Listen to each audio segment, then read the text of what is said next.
Welcome to Scale Her Up, the show for female business owners and leaders who want to grow profitable, sustainable businesses without burning out. I'm Dr. Brenda Hector, a business growth specialist, helping women develop themselves and their businesses so they can achieve their goals and enjoy the lifestyle they dream of. In each episode, you'll hear inspiring stories, honest conversations, and practical strategies to help you start, grow, or scale your business. If you're new here, hit follow so you don't miss an episode and come and join our Scale Her Up Facebook community to keep the conversation going. And in conversation today, I've got Annie Kenyon of Annie Kenyon Architects. Annie, thank you so much for joining me. Not at all. Thank you. I'm really excited to have a discussion and hear more about. So Annie Kenyon Architects, I assume that kind of does what it says on the tin, but yeah, tell us about your business. I'm celebrating 20 years in practice now this year. I can't quite believe it, to be honest. And I set the practice up after working in Edinburgh, realizing that there was an opportunity in Aberdeenshire I had a real passion about local vernacular architecture and good quality design.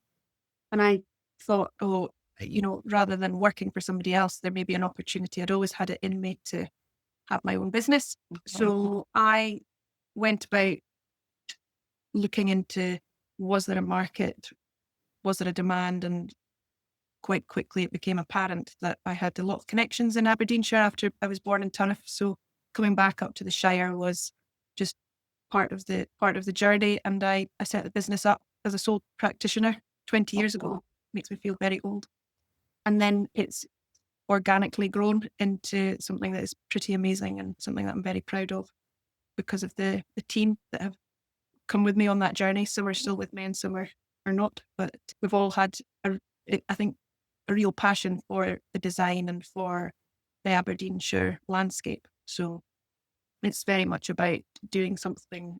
We've got this motto in the office about if it's got to be beautiful as well as necessary. So looking at things that are the design aspect and making sure that they're appropriate for their setting, whether it's in the city or whether it's in the countryside. That's quite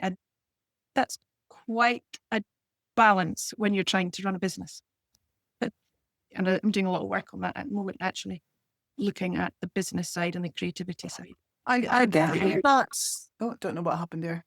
I guess that's down to your culture and your vision and your mission for what you want to deliver. Very much so, and it's a passion. I was brought up surrounded by projects. My dad has always got some exciting projects in the background, and was very lucky to live in property that had some character and also values and respect for our history and our heritage and nature. And I think that really is very much in my blood. And then my favorite thing at school was art. So I was not the academic. That's quite an interesting story, even how I managed to get to university. And I always say to the children that are struggling through school, there are other pathways, and I'm a good example. I don't say it to my children when they're trying to get them to study, but looking at how I managed to get into university, but it was the creative, artistic side got me there. And then the business and entrepreneurial in the background managed to, because there's other aspects of the world I've managed to, it's not just the architectural side, there's other things that goes on in the background as well. So yeah. Okay, well, we'll come back to getting into uni. Let's just continue talking about your architectural practice then. Are you picky about the kind of work that you do, the jobs that you do?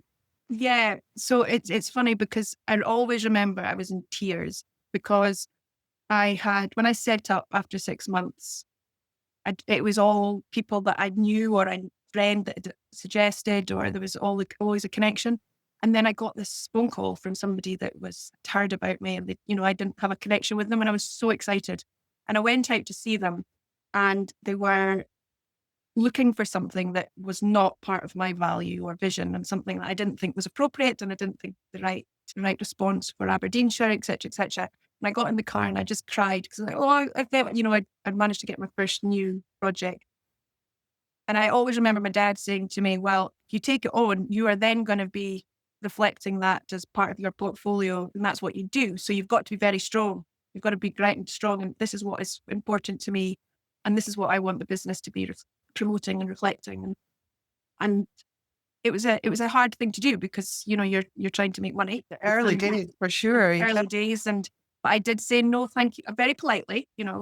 There's always honesty of, yeah, unfortunately, I'm not in a position to take this project on at the moment because of X, Y, Z.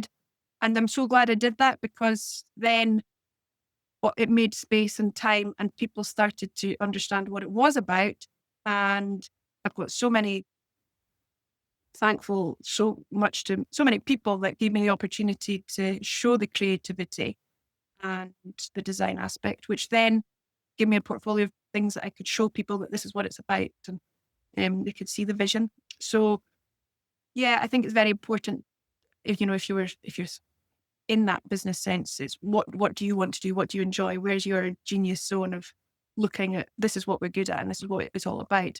And of course, there's been times, 20 years of, running a business and payroll and making sure you're covering the overheads, and, oh, well, will we just take that project on to cover the costs? There was a team of 15 at one point, and that's a huge pressure of making sure that it all stacks up. But I have been I've stuck to my guns. I've made sure I've been. It's important. Fantastic. I think that's a really good message, actually, to stick to doing what you want to do and what Yeah, what you've got to be fits quite well brave. with I you. think Yeah. it's quite and the confidence of, is that right? I think it is right, and if it doesn't feel right, then you shouldn't be doing it. So there's been many occasions where we've politely not taken on jobs, and it's what you put out there. What are we, the brand? And I think the best time is when somebody phones and says, "We just love what you do. We've got a project. What would you do here?" Because they understand the values of the service that we are delivering. So I suppose the best customer for you is one who's looking for the right architect, not just one that's looking for an architect. Very much so. And, it's, I don't know how to say it, but, when people phone up and say we've got 10 architects, I say, well, we're not necessarily the cheapest. We're not maybe necessarily but if somebody phones up and says, I've followed you for 5 years and I'm now finally able to phone you, I want an extension, and what would you do here? Me and the team are just like, yay, it's amazing, because it's all subjective. It's a funny thing. It's not like going to an accountancy firm or buying, I don't know, something that's a definite thing off a shelf. There's subjectivity in architecture and creativity. So it's people, it's relation. You just, as soon as it's people, isn't it? In everything. So tell me about your journey to get into uni then, because you can't be an architect without having the training. So Yeah, that was difficult, was it? because architecture is an incredible commitment for the student. It's a 7-year course when you get to the university point. Everybody always thinks, well, you need 5 A's and da. Well, I was distracted at school. I didn't get my hires that would be needed to go straight in, and I was very much, I think I came out with 1 hire. But as I said, I loved my art and design, and I went to art college. So I went into Gallagate and did a certificate, national certificate, I think it was, in art and design for a year. And then I got into what it was called a HND, and it was at Rotherston College, which has now been sadly demolished because it was a beautiful building. I do drive around Aberdeenshire and get upset about all the buildings. And that's one of them. And so then I don't think I was satisfied, and it wasn't kind of pushing me enough. And I saw an advert for Robert Gordon's university and the clearances in the summer that there was still spaces, and phone up. So I phoned in and I said, what I was passionate about and what I was doing. And they said, oh, there's an interior architecture degree at Robert Gordon's at Scott Sutherland's. And no way am I going to be able to. Anyway, I went for an interview. I had this massive portfolio. It was an A1 black, now they come in with a digital QR code, but this big old portfolio case up to Scott Sutherland's. And I was interviewed by the professor there, and I managed to get into the interior architecturals degree and then transferred over to architecture and then managed to come out with a master's in after, well, so you do 5 years, you do 3 years at uni, and then I did a year placement in London, which was amazing, with a company, a small scale domestic residential architectural practice, Bernard Parker. And that was a fantastic experience living in London. And then I came back for 2 years at uni, and then you do your professional practice within a workplace. And I did that in Edinburgh at Simpson and Brown. And that was my, I'm always grateful because that was the best foundation I could get in the conservation side and design. And working there was just amazing. And I didn't really want to leave, but my heart was back up here in Aberdeenshire and realised that there was an opportunity. So I very quickly, as soon as I became qualified in 2006, I set up AKA. So we're always going to have... Oh, got a bit of interference there. Sorry. Did you hear that? No? Okay, it's fine now. Yeah, so you were always going to have your own business? Was it written in the stars? I think so. And I even remember my dear primary teacher, Mrs. McCain, who's no longer with us. She always, whenever she saw me as an adult, she always said, even in primary 3, you used to talk about you were going to have your own business. You were selling magazines in the playground and you were, it was in you, Annie. It wasn't necessarily architecture, but it was, yeah. And even people at uni would say, you're going to do something on your own. That maybe it's the independence thing. I don't know. But yeah, I think I now say to people, I think I'm unemployable. Many people say that, don't they? Yeah. Once you work for yourself, you couldn't go back and work for someone else. No, but I'm very fortunate because I saw an opportunity and yeah. So 20 years, what have you learned about yourself as an entrepreneur in 20 years? Wow, that's a good question. What have I learned?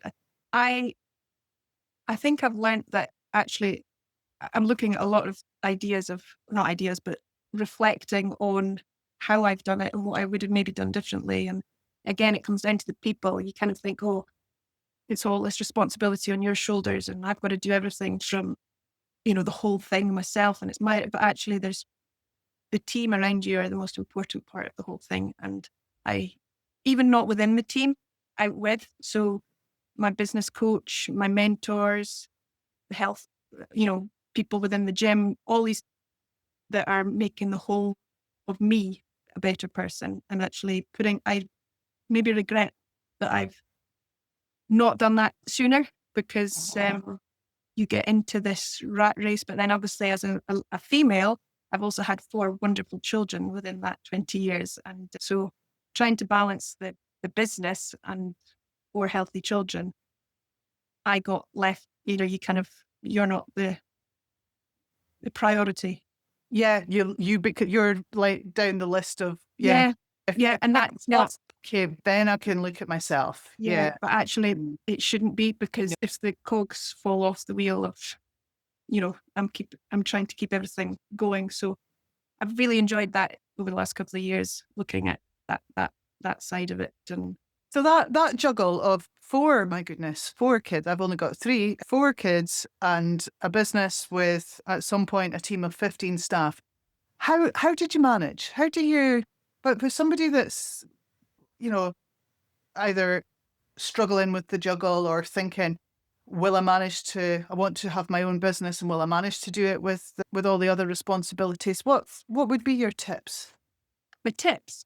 Again, it's people, there's always people there that you can reach out to help with, whether it's at home or whether it's and getting systems in place. I love this, a book called The Power of Systems, and making yourself think about, if something's not working, putting that into place. So in the business, looking at people's qualities and things that they love doing, I'm really enjoying looking at that and thinking, right, well, actually, I don't need to be doing all of this, actually handing it over and delegating it. And it's in teams within there and looking at what I'm enjoying as well as part of the factor. And then at home, it's the balance of, and I've not been good at that at times, making sure that, there's set times that I am working, I'm not working. And this whole new world of constantly being on alert with the phones and the messengers and Facebook and LinkedIn and emails and WhatsApps and, being very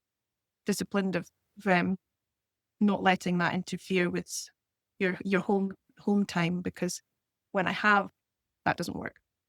It doesn't for me. I can't do that. And maybe when I was a younger, I did. It was okay. Was it okay? I don't know. But I think it's very important to have that clear separation. And in the new world of technology, you've got to be disciplined to make sure that that is the case. But yeah, a lot of people always say, how do you do it? Because I do have, we've got two companies. We've got the development company, the architectural practice, and then I do a huge amount of work for the Doddy Foundation and the charity work. And I just thrive on making things happen, and as long as it's enjoyable and fun. But yeah, make sure you're enjoying it. I guess that's a big message, isn't it?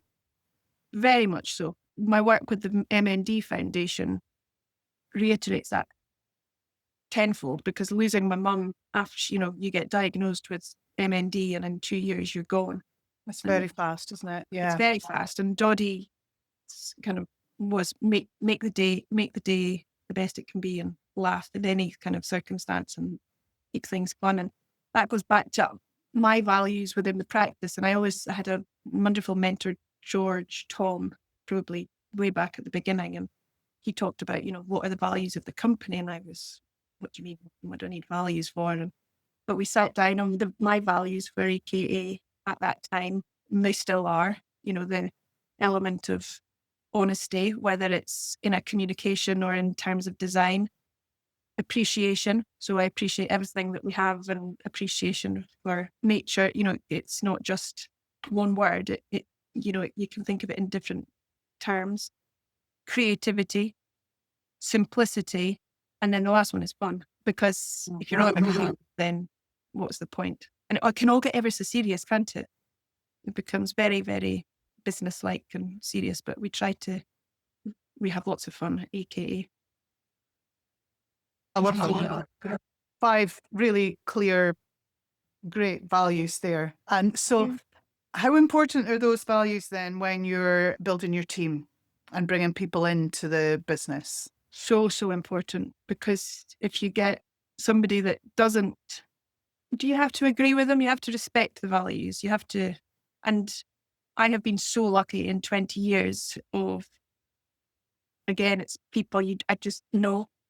When people come along, and it may be that there isn't an opportunity at that time, but you keep in touch, and you just have to believe that it's, I managed to join the dots at the right time. But if somebody is part of the team that doesn't follow those values, and maybe I've had one experience of not being honest, it really can upset. Somebody spoke about a rotten apple. You get a rotten apple within the team, and it does have an effect, because we are a very close team with, the studio environment. It's not like a formal office where we're all sitting and, we're all bouncing off ideas. And that was very difficult during COVID for us, because that studio, I like to call it the studio, not the office, because it is a studio. It's a creative place. And that reflects in what we provide on the ground in terms of the architecture. There's no potato stamp cookie cutters, just churning things out. We're actually thinking of the best creative solution that you can find. So I go out and what the other team members, they think about the site, they think about where the sun rises, where the sun sets, the views, how is it going to, if it's an extension, connect with the existing, and really, really, we all start off with pens and papers, and sitting down, not designing on the computers. And that's something that is a bugbear of mine. I've done tutoring at the university throughout the years, and when you go in and this new technology, and it's great, but there's still that human aspect. It's so important.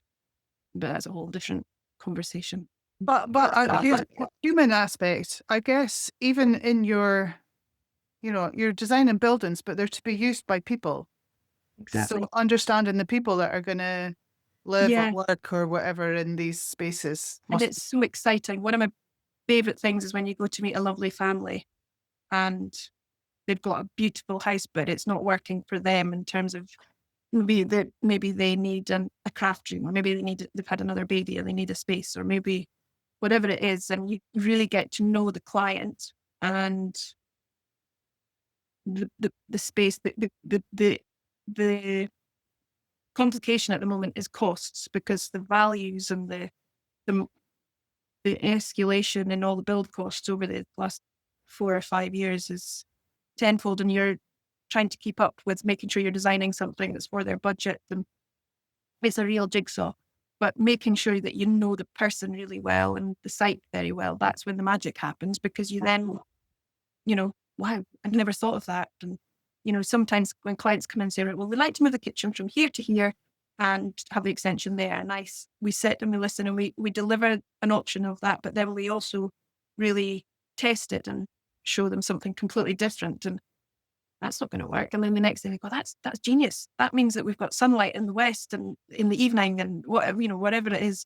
So yeah, I think getting to know the client is really part of that human aspect. And I've had lots of opportunities to streamline things and make it all technology, but I'm very, very conscious that I want to retain that, but there's the human aspect of it, and not make it all digitalized, because obviously there's so many opportunities to, and I'm still a bit of a dinosaur, but the team are not looking at technology and looking at using that to make things more efficient. Very much so. We're open, and I would say we're very progressive, because the team are very young and dynamic.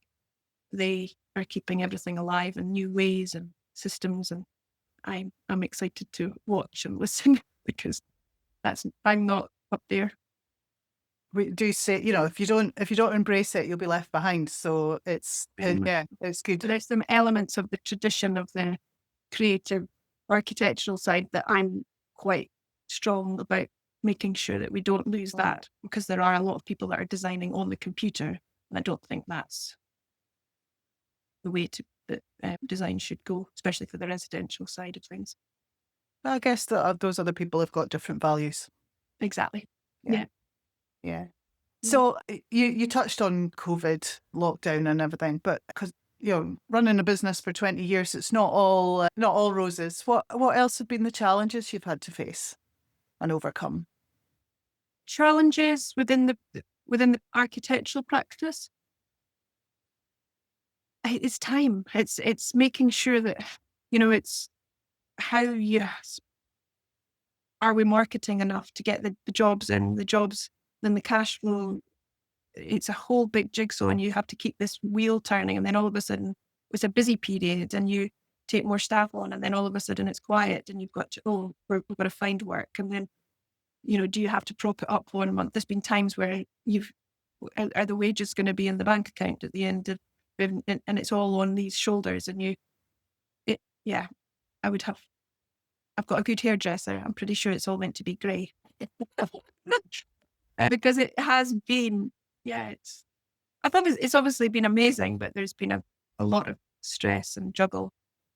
Not necessarily on the project side, because the team are so good at we're all very good at what we do.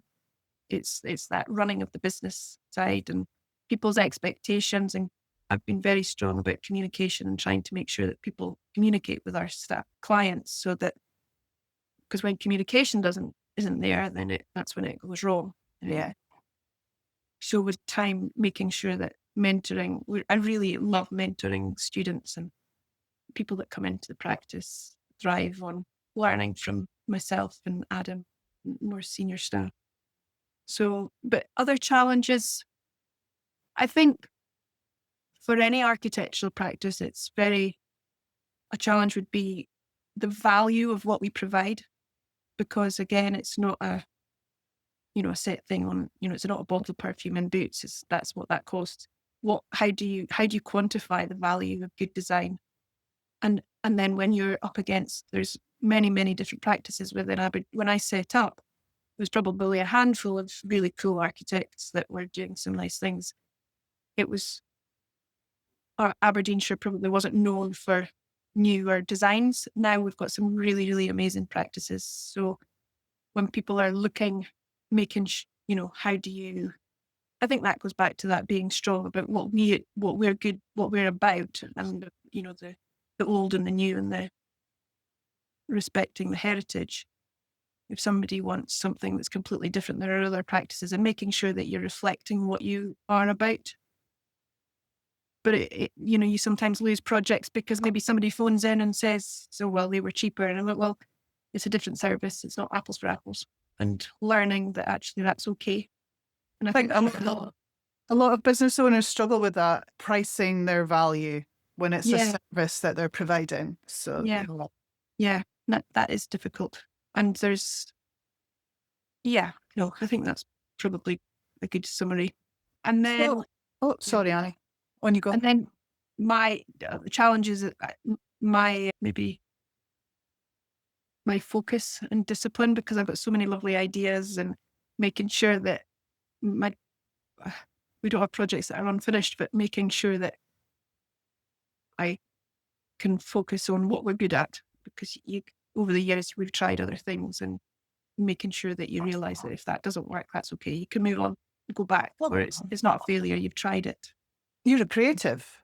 Of Yeah, course, you're going to look at the new ideas, the shiny objects, yeah, and yeah, yeah. yeah. But coming back to the core What you're good business. at. Yeah, and that comes down to geography as well. I've done projects in Caithness, Lewis, Buckinghamshire, and I think we could open up the service in other places, and we do for the right projects and the right people, but we don't actively go out and market in other areas, because I think geographically I want to be in my own bed at night because the kids are still at school, and I don't want to be on a plane every week. That, and I've been very lucky that I can choose that. That's what the direction of the practice has been, and likewise with the team. But I had an amazing colleague who was a huge part of the practice, and he was really keen to be on the West Coast when he retired. And I said, "Let go now, go, and we can set up a satellite studio over there." And so we did some really cool work over there for a couple of years, because that was right for him and it was right for the practice at the time. And so being open to change is really important. Oh, I love that. That you would do that for a team member, and I guess because he's there, he'll be doing his best work because he's Yeah, in it an was. environment where he's Yeah, the yeah. So at that best person. time it worked really well, and so it's always down. As I said at the beginning, it's the people, and if you can be very set at there's that traditional element of this is how you're meant to do it as an architect, and this is how you're meant to do this, and but things, whether it's technology, whether it's the people's ideas, or whether it's the market, making sure that's been probably a challenge, because Aberdeen has changed over my 20 years of practice, and sometimes there's loads and loads of work on, and then the next minute, oh, nobody wants to commit, and that's that is a juggle, still is. Absolutely. For many businesses in the region, for sure. Yeah, Yeah, yeah. yeah. So talking about people, then, who's been your biggest supporter? Throughout the whole, I would Well, say, look, not for they might not have been around for the whole 20 years, but who has supported you over the years? it would have been mum, definitely. Mhm. Mum and dad. Mum very much on the kind of, well, mum and dad's different, isn't it, in my mind? But yeah, mum and dad, and then the wider family. But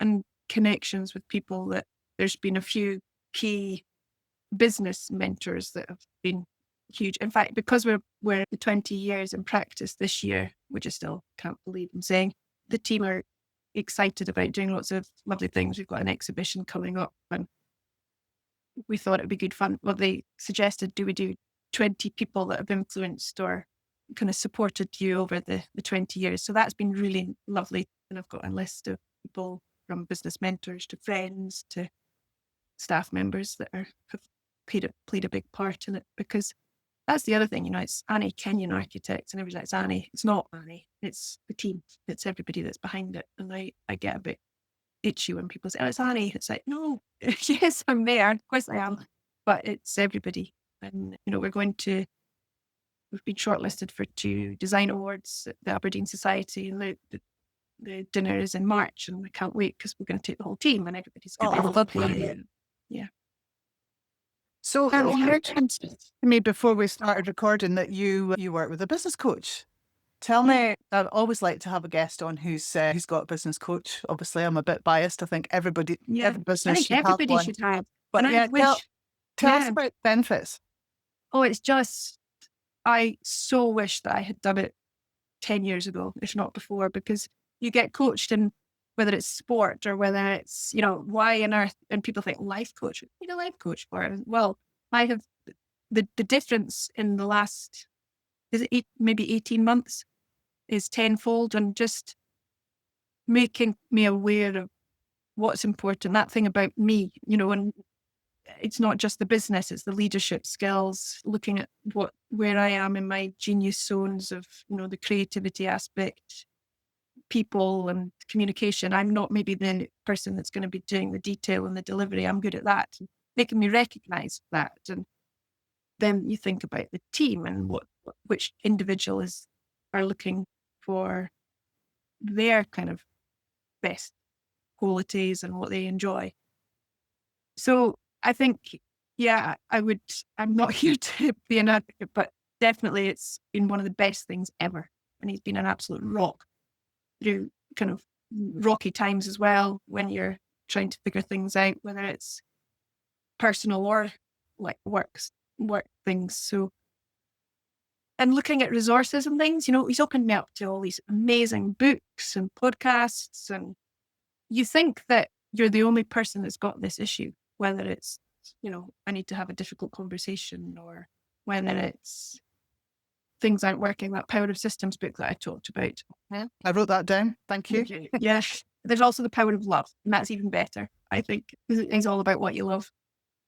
It's so important to be doing what you love.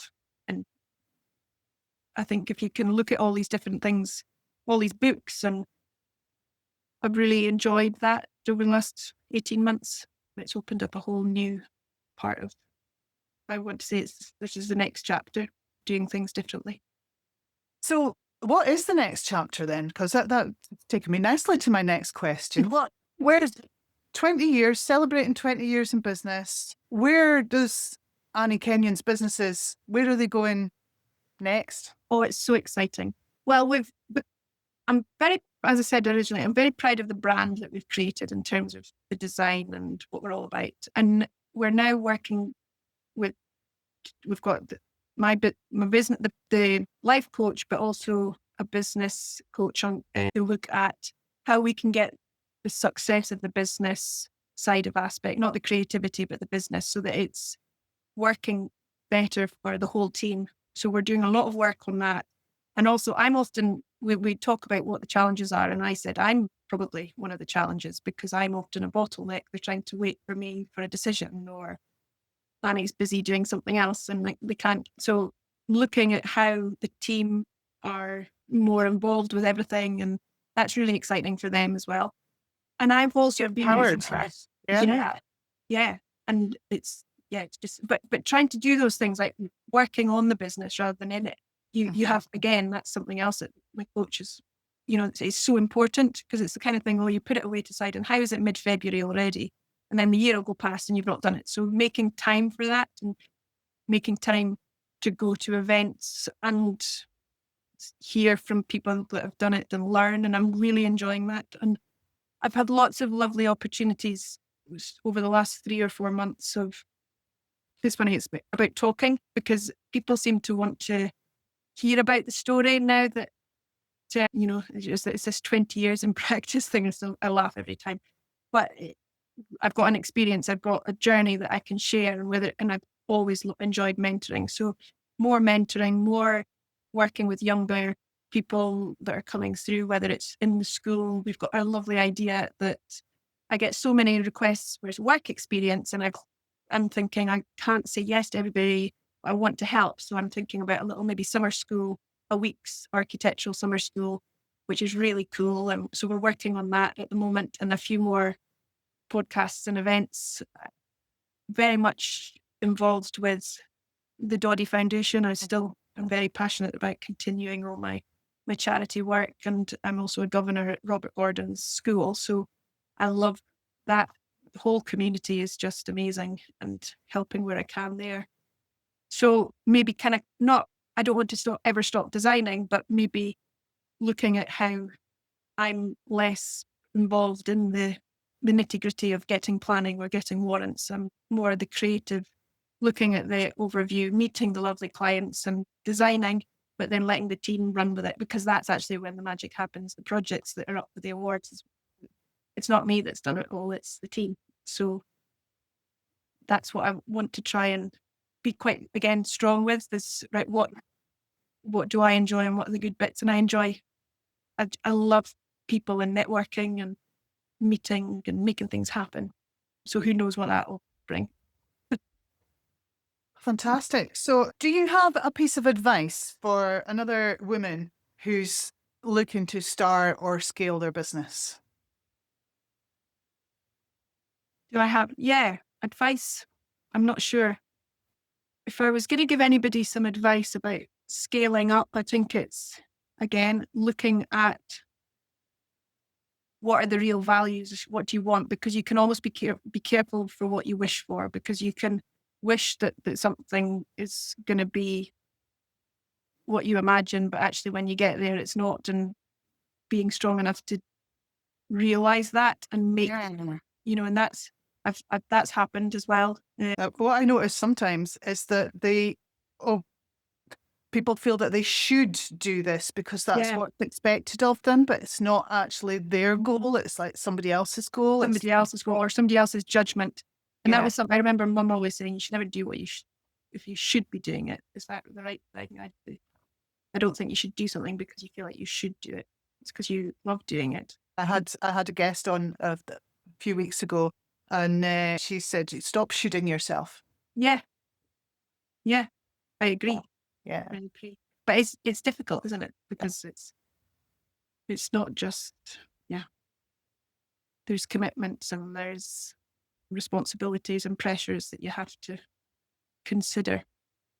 I've written that down. Be careful what you wish for. I think that's a really powerful message to finish on, because make sure that you're going for the right thing, and the thing that means it. What are your values? Back to your values again. My values. So, because somebody's value might be making as much money as possibly can. That's okay. If that's somebody's value, that's not my value, but that's some people's aspirations. And so what are those? I'll always be thankful to George. And I remember at the time, we were at Kellick Bank Garden Centre and he was talking about values, and I'm a young kind of like, what are you talking about? And now I realise actually it's so important, and I got them right at the beginning, and that honesty and creativity and fun is just what it's about. And there's been many, many times when it's not fun, and you're in it and you're thinking, well, the pressure and you think maybe it's because you need more work, but then you need more people, and then you've got 20 staff, and all of a sudden and then the market drops, and then so it's not for the light-hearted either. And I think my upbringing of hard work is, again, so thankful to my dad, because that's and the fun aspect that comes from dad, but the hard work, you can't go in. There is I do see a difference in 20 years of even different values of work ethic, and I think that's a challenge, because making sure that people understand that I don't like the idea of work and home in terms of I had an amazing meeting with Adam this morning, and he doesn't see the separation. It's just he loves everything. So if you're loving work and you're happy at home and you're happy, and that's success, isn't it? It's not feel like you've got to go to work on a Monday morning. I used to be able to say, there's been times, I would say the majority of the 20 years, I've never thought, oh my God, I've got to go to work. I don't want to do it. But there are, obviously, when it's stressful and it's a pressure, And then, but because I'm exhausted, hence why making sure that you're looking after yourself is got to be the most important thing. Brilliant message. Annie, thank you so much. Yeah, we've run out of time. I could keep talking to you for ages. Yeah. Say that to just about everybody. I love doing this and hearing people's stories. And so, yeah, thank you very much No, for thank being you, on the Brenda. show. Amazing. Thank you. And thank you to you for listening. If you enjoyed this episode, follow the show and leave a review. It helps more female business owners find us. Come and join our Scale Her Up Facebook community to get support, accountability, and connection with more women who get it. And remember, only 1 in 3 UK entrepreneurs are female, and men are still 5 times more likely to scale their business beyond £1 million in turnover than women. When we start and scale our businesses to the same extent as men, we'll add £250 billion to the UK economy and create millions of jobs. Ladies, you can do it, and your business can make a massive difference.